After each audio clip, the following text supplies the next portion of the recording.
Good morning guys, आप सभी का स्वागत है साइंस क्लब दौसा के इस ऑनलाइन प्लेटफॉर्म के ऊपर, जहां पर मैं दीपेश कुमार आप लोगों का बायोलॉजी एजुकेटर आप लोगों को आज पीरियड्स होते हैं, फीमेल रिप्रोडक्टिव सिस्टम का एक पार्ट होता है जिसकी सोसाइटी के अंदर कई तरीके की गलत अवधारणाएं बनी हुई है। उसके बारे में हम बात करेंगे कि सोसाइटी के अंदर क्या गलत अवधारणाएं बनी हुई हैं कि पीरियड्स जो आते हैं तो पीरियड्स के टाइम पर जो फीमेल होती है उसको मंदिरों के अंदर प्रवेश नहीं दिया जाता, आचार छूने से उसके ख़राब हो जाता है।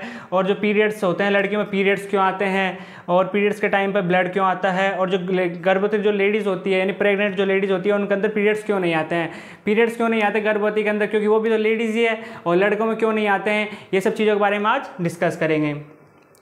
तो आज हम बात करेंगे सबसे पहले तो पीरियड्स क्यों आते हैं। तो इसके लिए हम आगे चलते हैं कि पीरियड्स क्यों आते हैं। तो सबसे पहले तो हम जानते हैं कि जो एक लड़की होती है 11 से 12 साल की जो लड़की होती है उसमें जो फर्स्ट टाइम पीरियड आते हैं उसको बोला जाता है, 11 से 12 साल की लड़की होती है उसमें फर्स्ट टाइम पर ब्लीडिंग होती है, वो उसका फर्स्ट पीरियड होता है जिसको हम मीनार्की के नाम से जानते हैं। यानी मीनार्की मीन्स द रजो दर्शन, जिसको रजो दर्शन के नाम से जाना जाता है। और एक जो लड़की और जो ये आपकी मीनार्की होती है 11 से 12 साल की स्टेज में स्टार्ट होती है और 50 साल की एज में जाकर के ख़त्म हो जाती है। यानी 50 साल की एज में जो कोई भी लेडीज़ होगी तो उसका लास्ट मेंस्ट्रुअल पीरियड आएगा, लास्ट टाइम पर उसकी ब्लीडिंग होगी, लास्ट ब्लीडिंग टाइम और लास्ट पीरियड।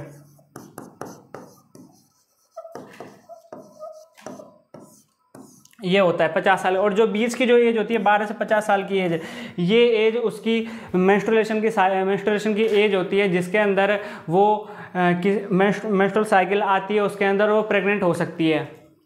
तो ये तीन फेज जो होती है वो एक लड़की की लाइफ के अंदर चलती है, जिसके अंदर मीनार्की वो होती है जिसके अंदर फर्स्ट टाइम पर उसके अंदर ब्लीडिंग होती है, फर्स्ट टाइम पर उसमें पीरियड्स आते हैं। और जो 50 साल की एज होती है उसके अंदर उसमें जो ब्लीडिंग होती है वो लास्ट टाइम पर ख़त्म हो जाती है और उसके बाद वो कभी माँ नहीं बन सकती क्योंकि उसमें ब्लीडिंग बंद हो गई और जो पीरियड्स ख़त्म हो गए। अब हम बात करते हैं कि पीरियड्स किस तरीके से आते हैं और क्यों आते हैं। तो जैसा कि आप लोगों को पता है कि ये जो एक फीमेल होती है तो फीमेल के अंदर ये गर्भाशय होता है जिसके अंदर बच्चा रहता है, ये उसकी योनि होती है जो सेक्सुअल इंटरकोर्स करने के टाइम पर काम आती है। और ये जो ओवेरी है इसको अंडाशय बोला जाता है जिसके अंदर अंडा होता है। ये जो अंडा होता है जो ये दो ओवेरिया होती है, एक फीमेल रिप्रोडक्टिव सिस्टम के अंदर दो ओवेरी प्रेजेंट होती है। तो एक ओवेरी से एक अंडा निकलता है और वो अंडा ओवेरी से निकल करके ये फैलोपियन ट्यूब में होता हुआ यहाँ पर पहुँचता है। अब वो पहुँचने से पहले तो वो पहले परिपक्व होता है, परिपक्व होता है अंडा। तो इसका टाइम कितना लगता है, परिपक्व होने का टाइम कितना है, 14 दिन का। 14 दिन के अंदर जैसे अंडा यहाँ से रिलीज होगा तो ये 14वें दिन जाकर के यहाँ पर आ जाता है अंडा, तो ये परिपक्व अंडा होता है यहाँ पर। और परिपक्व करने में कौन मदद करता है इसकी, ये फॉलिकल स्टिमुलेटिंग हार्मोन, यानी ये जो हार्मोन होता है FSH हार्मोन, ये क्या करता है, जो अंडा होता है अंडे को परिपक्व करने में मदद करता है। और जो ये अंडा यहाँ से इस स्टेज पर गया है, फैलोपियन ट्यूब के अंदर गया है, इस हार्मोन ये इसका काम करता है ये LH हार्मोन। ये LH हार्मोन क्या काम करता है कि अंडा होता है, अंडे को ओवेरी से लेकर के फैलोपियन ट्यूब के अंदर पहुंचाने का काम करता है। ठीक है, अब देखिए कि ये यूट्रस की लेयर होती है, यूट्रस यानी गर्भाशय। अब जैसे मान लीजिए यहाँ पर ये अंडा आ गया, अब अंडे का जीवन काल कितना होता है, अंडे का जीवन काल 2 दिन होता है। अब मान लीजिए यहाँ से आपके स्पर्म आए, अब ये स्पर्म 2 दिन पहले आ करके और ये इसके नाम से 14वें दिन अंडा और ये स्पर्म दोनों मिल गए, अंडा और स्पर्म मिल गए तो फर्टिलाइजेशन हो जाएगा। फर्टिलाइजेशन होने के बाद जायगोट बन करके यहाँ पर इम्प्लांट हो जाएगा और यहाँ से एम्ब्रियो को निर्माण करेगा। एम्ब्रियो का निर्माण करेगा जिससे क्या है बच्चा यहाँ पर लग जाएगा। अगर फर्टिलाइजेशन हो जाता है तो वो क्या करता है, यहाँ पर एक लेयर होती है एंडोमेट्रियम लेयर, यूट्रस के अंदर यानी गर्भाशय के अंदर एक लेयर होती है एंडोमेट्रियम करके।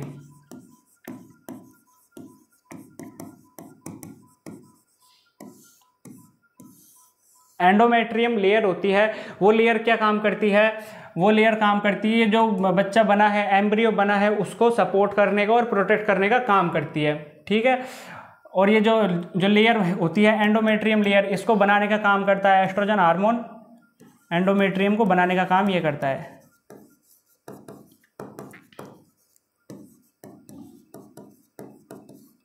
और जो प्रोजेस्टेरोन हार्मोन ये क्या करता है, उसको जो एंडोमेट्रियम ये जो बच्चा लगा है इसको इसके अंदर जो एंडोमेट्रियम लेयर होती है इसको गिरने से बचाता है।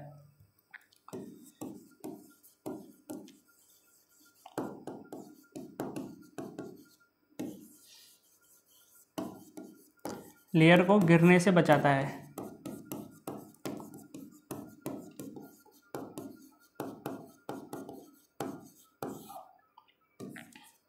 तो अब देखिए अब क्या हुआ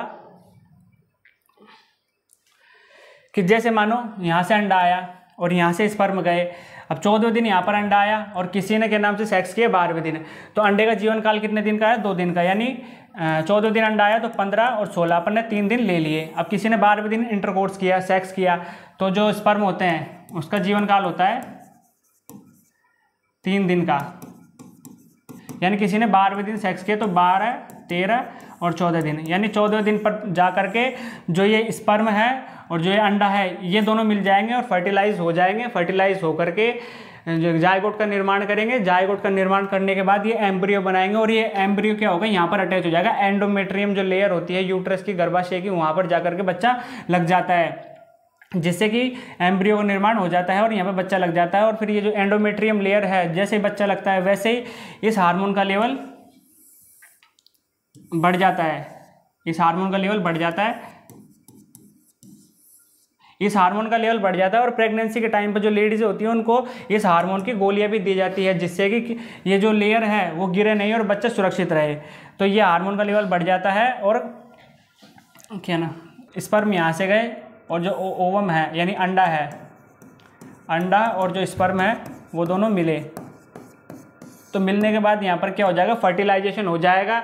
और फर्टिलाइजेशन होने के बाद जायगोट का फॉर्मेशन होगा, जिससे जायगोट का फॉर्मेशन होने के बाद यहाँ पर एम्ब्रियो बन जाएगा। और ये मान लो एम्ब्रियो बन गया। ये एम्ब्रियो यहाँ पर जो एंडोमेट्रियम लेयर होती है यहाँ पर अटैच हो जाएगा। तो एंडोमेट्रियम जो लेयर होती है उसका काम क्या था, बच्चे को प्रोटेक्ट करना, इम्प्लांटेशन करना और उसको सेफ रखना। ठीक है, अब जैसे ये यहाँ पर अटैच होगा तो सिग्नल जाएंगे दिमाग में, तो इस लेवल का तो हार्मोन कम हो जाएगा, इस हार्मोन का लेवल कम हो जाएगा,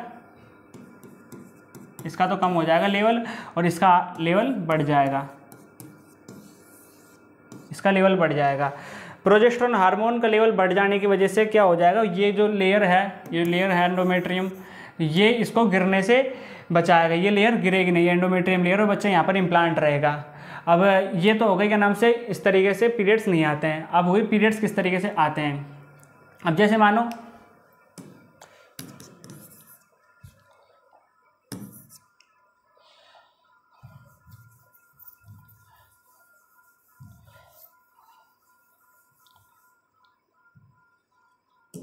अब देखो, जैसे मानो यहाँ पर स्पर्म गए और यहाँ से अंडा आया आपका, यहाँ से आपका अंडा आया।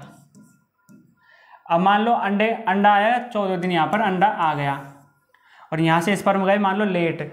जैसे अंडा आया 14 दिन यहाँ पर और किसी ने इंटरकोर्स किया 17वें दिन पे, 17वें दिन पे किसी ने इंटरकोर्स किया, तो 17वें और ये 14वें दिन पे आया तो इसका जीवन काल है 2 दिन का, यानी 15 और 16, 2 दिन तक ये जीवित रहेगा।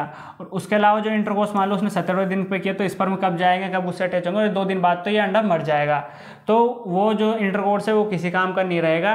और इस वजह से जो ये इम्प्लांटेशन वगैरह जो यहाँ पर है एंडोमेट्रियम लेयर का, ये एंडोमेट्रियम लेयर क्या करेगी, जैसे ये अंडोत्सर्ग, अंडा खत्म हो जाएगा, वैसे यहाँ पर जो लेवल है प्रोजेस्टेरोन लेवल, वो प्रोजेस्टेरोन का लेवल कम हो जाएगा पीरियड्स की कंडीशन में। पीरियड्स आएंगे तो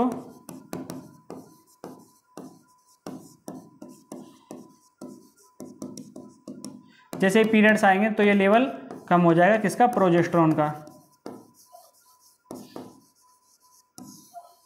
प्रोजेस्टेरोन का लेवल कम हो जाएगा। प्रोजेस्टेरोन का काम क्या था, जो एंडोमेट्रियम जो लेयर है इसको प्रोटेक्ट रखना है, इसको गिरने से बचाना। जैसे ही प्रोजेस्टेरोन का लेवल कम होगा वैसे ही जो ये लेयर है ये शीड ऑफ हो जाएगी, यानी गिर जाएगी, गिर जाएगी। और गिर जाएगी तो गिरने की वजह से यहाँ पर जो ये यूट्रस से होते हुए वेजाइना के थ्रू बाहर निकलेगी, जिसको हम पीरियड्स के नाम से जानते हैं। तो यही प्रोसेस होती है पीरियड्स होने की। और पीरियड्स ना होने की प्रोसेस अभी आपने देखी कि जैसे अंडा यहाँ पर आया, अंडा आने के बाद यहाँ से स्पर्म गए, स्पर्म और अंडे दोनों फर्टिलाइज होकर के जायगोट बन करके और इम्प्लांटेशन हुआ, एम्ब्रियो बना। एम्ब्रियो बनने के बाद में जो ये प्रोजेस्टेरोन का लेवल है ये हाई हो जाता है और जो FSH का लेवल है ये कम हो जाता है। उसकी वजह से जो यहाँ पर जो ये लेयर थी एंडोमेट्रियम लेयर, ये गिरी नहीं और ये यहीं पर लगी रही, जिसकी वजह से पीरियड्स नहीं आए। तो प्रेग्नेंट लेडीज़ के अंदर यही होता है। प्रेग्नेंट लेडीज़ के ऊपर मतलब पीरियड्स जो होते हैं वो डिपेंड करते हैं एम्ब्रियो इम्प्लांटेशन के ऊपर। अगर ओवम यानी अंडा और जो स्पर्म है दोनों के दोनों अगर फर्टिलाइज हो जाते हैं और एम्ब्रियो का फॉर्मेशन होकर के यहाँ पर इम्प्लांटेशन हो जाता है तो जो पीरियड्स होते हैं पीरियड्स नहीं आते हैं। तो पीरियड्स नहीं आते इम्प्लांटेशन की कंडीशन में, यानी बच्चा लगने की कंडीशन में पीरियड्स नहीं आते हैं। और अगर इम्प्लांटेशन नहीं होता है, बच्चा नहीं लगता है, तो पीरियड्स आते हैं आप लोगों को। ठीक है, तो ये हुई पीरियड्स आने की और नहीं आने की बात। अपने 2 क्वेश्चन सॉल्व हो गए कि लड़कियों में पीरियड्स क्यों आता है और पीरियड्स के टाइम पे ब्लड क्यों आता है और गर्भवती में पीरियड्स क्यों नहीं आता है। ये तीनों बातें अपन ने क्लियर कर ली है। अब एक और क्वेश्चन मिथ है कि ये मिथ है या फिर सच है, जो कुछ भी पीरियड्स में आचार छूने से खराब क्यों हो जाता है, ये बात जो है ये बात बिल्कुल मिथ है, कोई दिक्कत नहीं है। पीरियड्स जो होता है वो एक नॉर्मल चीज़ होती है जिसके बारे में हम लोगों को जानना चाहिए। और जो कुछ भी आपके डाउट्स हो वो आप वीडियो के अंदर ज़रूर बता सकते हैं।